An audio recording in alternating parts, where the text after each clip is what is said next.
News Tamil கழுகு. OPS Dinakaran தாவேக பக்கம் போறாங்கன்னு சொல்லப்படுற நிலையில அவங்கள தேசிய ஜனநாயக கூட்டணிக்குள்ள கொண்டு வரணுங்கிறது தான் அமித்ஷாவோட அசைன்மெண்டா.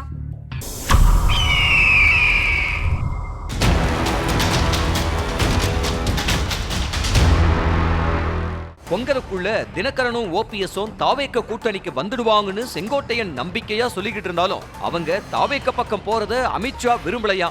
பாஜக தரப்பிலிருந்து 2 பேர்கிட்டையும் தொடர்ந்து பேசிக்கிட்டு இருந்தாலும் கூட இன்னும் உறுதியான பதில கொடுக்கலையா.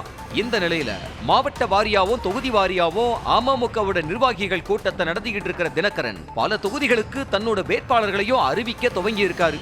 அமமுக இடம்பெற கூட்டணியில ஆண்டிப்பட்டிய அமமுகவுக்கு தான் ஒதுக்கணும், நானே கூட ஆண்டிப்பட்டியில நிப்பேன்னு தினகரன் பேச, திருச்சி கூட்டத்துல முசிறி தொகுதி அமமுக வேட்பாளரா முன்னாள் எம்எல்ஏ ராஜசேகரனை அறிவிச்சாரு தினகரன். நாங்க சேர போற கட்சி கிட்ட 50 தொகுதியை கொடுங்க, 80 தொகுதியை கொடுங்கன்னு கேட்க மாட்டோம், எங்க பலத்தையும் யதார்த்தத்தையும் புரிஞ்சு எங்களுக்கான தொகுதிகளை வாங்குவோம்னு பேசியிருக்காரு.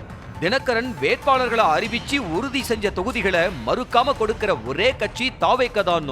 அமித்ஷா லெவல்ல பிரஷர் கொடுத்தா, தினகரன் அறிவிச்சிருக்கிற தொகுதிகளை கொடுத்தா கூட்டணிக்கு வருவோங்கிற நிபந்தனைய அமமுக விதிக்குதான்.